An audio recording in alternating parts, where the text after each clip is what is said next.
Praise the lord. అల్పవిశ్వాసి ఎందుకు సందేహింపబడితివి? ఈ మాట యేసయ్య పేతురుని అంటారు. ఎందుకు ఈ మాట పేతురు అనిపించుకోవాల్సి వచ్చింది? ఈరోజు మన జీవితంలో కూడా ఈ మాటని దేవుని యొద్ద నుంచి పొందుకుంటున్నామా? ఒక్కసారి మన హృదయాల్ని దేవుని ఎదుట సరి చేసుకుందాం రండి. ఎప్పుడైతే మనం దేవుని వాక్యం ద్వారా ప్రోత్సహించబడతామో దాని యొద్ద నుంచి వచ్చేటువంటి బలం చాలా శక్తివంతమైనది. ఎందుకంటే దేవుడు మనల్ని ఎంతో శక్తివంతులుగా చేస్తారు. అయితే మత్తయి సువార్త 14వ అధ్యాయంలో 23 నుంచి 32 వరకు మనం చూస్తే యేసయ్య శిష్యులతో అంటారు, నాకన్నా మీరు ముందుగా వెళ్ళిపోండి అని చెప్తారు. అయితే శిష్యులు దోణి ఎక్కి ప్రయాణం చేస్తారు. అప్పటికి ఆ దోణి దరికి దగ్గరగా ఉన్నప్పుడే గాలి ఎదురైనందున అల్ల వలన కొట్టబడుచుంటది. ఇప్పుడు అదే సమయమున రాత్రి 4వ జామున యేసయ్య సముద్రం మీద నడుచుకుంటూ వస్తారు. అప్పుడు శిష్యులు యేసయ్యని చూచి తొందరపడి భూతమని చెప్పుకొని భయపడి కేకలు వేస్తారంట. అయితే వారు వెంటనే కేకలు వేసినప్పుడు దేవుడు కూడా వెంటనే యేసు ధైర్యం తెచ్చుకొనుడి, నేనే భయపడకుడు అని చెప్పి వారితో చెప్తారు. అప్పుడు వెంటనే పేతురు అంటాడు, ప్రభువా నీవే అయితే నీళ్ళ మీద నడిచి నీ యొద్దకు వచ్చుటకు నాకు సెలవిమ్మని ఆయనతో అంటాడు. అయితే అప్పుడు దేవుడు ఆయన రమ్మనగానే పేతురు దోణి ఎక్కి యేసునొద్దకు వెళ్ళుటకు నీళ్ళ మీద నడుస్తాడు.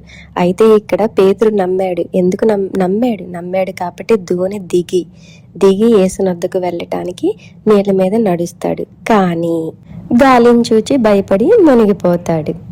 అయితే ఇక్కడ పేతురు ఎలాగే యేసయ్య దగ్గర నుంచి సహాయం పొందుకున్నాడో నీళ్ళ మీద నడవటానికి మన జీవితంలో కూడా యేసయ్య దగ్గర నుంచి సహాయం అనేది అందుతూ ఉంటుంది. మనం ప్రయాణం చేస్తూ ఉంటాం.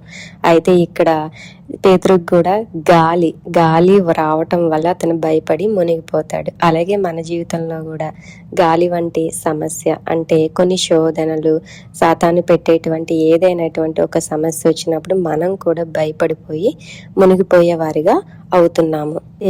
అక్కడ ఉన్నటువంటి పేతురు ప్రభువా నన్ను రక్షించమని కేకలు వేసినప్పుడు యేసయ్య వెంటనే చెయ్యి చాపి అతన్ని పట్టుకొని ఈ మాట అంటారు, అల్పవిశ్వాసి ఎందుకు సందేహింపబడితివని అతనితో చెప్పాను. ఈరోజు మనం కూడా మునిగిపోతూ ఉన్న టైంలో మనం కూడా ఈ ప్రాబ్లంని ఫేస్ చేయలేనటువంటి సమయంలో ప్రభువా నన్ను రక్షించని దేవుడు ఆయన యొక్క హస్తాన్ని ఇచ్చి వెంటనే మనతో అంటున్నారు, అల్పవిశ్వాసి ఎందుకు సందేహింపబడితివి అని మనల్ని కూడా దేవుడు ప్రశ్నిస్తున్నారు. నిజమే కదా, ఈరోజు దేవుడు మనకి సహాయం అందిస్తున్నా, దేవుడు మన పరిస్థితులు గుండా నడిపిస్తున్నా, అది ఏదైనా కావచ్చు.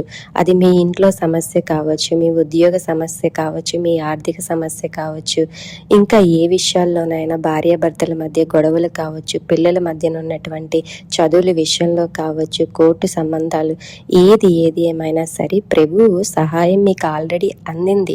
కానీ మధ్యలో వచ్చేటువంటి ఆ యొక్క శోధన, గాలి వంటి శోధనని చూసి భయపడిపోయి మనం మునిగిపోయే వారిగా ఉంటున్నాం. మన జీవితంలో అల్పవిశ్వాసం ఉందేమో, దానిని తీసివేసుకుందాం.